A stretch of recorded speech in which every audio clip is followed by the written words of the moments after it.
శ్రీమాత్రే నమః. సద్గురు జ్యోతిష్యాలయం నుండి 2026 జూన్ మాసంలో 8వ తారీఖు నుండి 14వ తారీఖు వరకు వార ఫలాలని మనం ఇప్పుడు 12 రాసులకి గోచార ప్రకారం ఎలా ఉందో తెలుసుకోబోతున్నాం. జాతకం అంటే ప్రతి ఒక్కరికి ఒక క్యూరియాసిటీ. నా ఆరోగ్యం ఎలా ఉంది, నాకు వ్యాపారం ఎలా ఉంటుంది, ఉద్యోగం ఎలా ఉంటుంది, నా కుటుంబం ఎలా ఉంటుంది, నా జీవితం ఎలా ఉంటుంది అని ఒక క్యూరియాసిటీ. జాతకం పడుతున్న వర్షానికి ఒక గొడుగు మాత్రమే, కానీ జాతకం జీవితం కాదు. మీరు మిమ్మల్ని నమ్మండి, మీ యొక్క ఇష్టదైవాన్ని నమ్మండి. ఈ 8/6/2026 నుండి 14/6/2026 వరకు ఈ వారం గ్రహాలన్నీ ఎలా ఉన్నాయనేది మనం తెలుసుకోబోతున్నాం.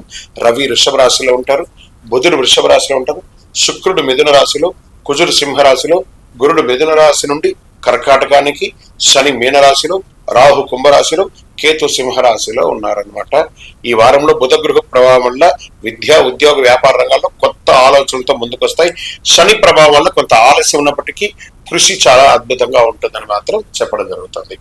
కన్యా రాశి మిత్రులారా, ఈ వారం అంతా కూడా మీకు ప్రణాళికబద్ధంగా ముందుకు సాగుతుంది.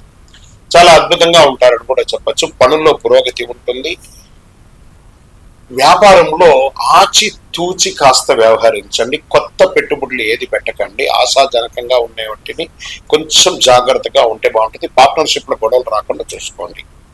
ఇంకా కళాకారులకి, సినిమా వాళ్ళకి ఏదో ఈ వారం చాలా అద్భుతంగా ఉండే అవకాశాలు కన్యా రాశి వాళ్ళకి ఎక్కువ కనబడుతున్నాయి. ఇంకా ప్రేమికులుగా ఉన్న వాళ్ళకి నిజాయితీ అవసరం. ప్రేమికులు ఇరువురిలోనూ, కుటుంబంలో అన్నదమ్ములు, అక్క చెల్లెలు, భార్యాభర్తలు అందరి మధ్య కూర్చొని మాట్లాడండి. ఏదైనా మనస్పర్ధలు ఉంటే తొలగించుకుంటే చాలా మంచిది. రియల్ ఎస్టేట్ లో పత్రాలన్నీ కూడాను పరిశీలించాల్సిన అవసరం ఎక్కువ ఉంటుంది. ఈసారి మీకు మిశ్రమైనటువంటి ఫలితాలు ఉన్నాయి కాబట్టి కొంచెం జాగ్రత్తగా ఉండాలి. ఆహారపు అలవాట్లు జాగ్రత్తగా ఉండాలి. దానివల్ల మీకు ఆరోగ్యం ఇబ్బంది పడే అవకాశాలు ఉన్నాయి. షేర్ మార్కెట్ లాంగ్ టర్మ్ పెట్టండి, షార్ట్ టర్మ్ పెట్టకండి. చాలా వాలంటెడ్ గా ఉంది ఈ వారం అంతా కూడాను. ఇంకా కుటుంబంలో ఏదో అందరూ కలిసి వారం ఎండు లోపలనో వారం మిడిల్లోనో ఏదైనా ఒక యాత్రలకు వెళ్ళే అవకాశాలు బాగా కనబడుతున్నాయి. ఓవరాల్ ఈ వారం మిశ్రమైనటువంటి ఫలితాలు ఉన్నాయి. లక్కీ నంబర్ 5 లేత ఆకుపచ్చ రంగు, ప్యారెట్ గ్రీన్ అంటారు చూసారా, అది మీరు వాడితే మంచిది.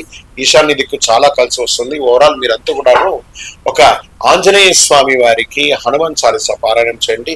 ప్రతిరోజు 19 ప్రదక్షిణాలు ఆంజనేయ స్వామికి ప్రదక్షిణం చేయండి. అన్ని రకాలుగా మీకు అనుకూలం జరుగుతుంది. విజయోస్తు. ఇంకను మీ యొక్క వ్యక్తిగత జాతకం తెలుసుకోవడానికి కోసం మీ పరిసర ప్రాంతాల్లో ఉన్నటువంటి సద్గురువుల్ని సంప్రదించండి. లేదా మా ద్వారా తెలుసుకోవాలి మీ యొక్క జాతకం అంటే డిస్ప్లేలో కనబడుతున్నటువంటి నంబర్కి మీ పేరు, date of birth, time of birth, place of birth WhatsApp చేయండి.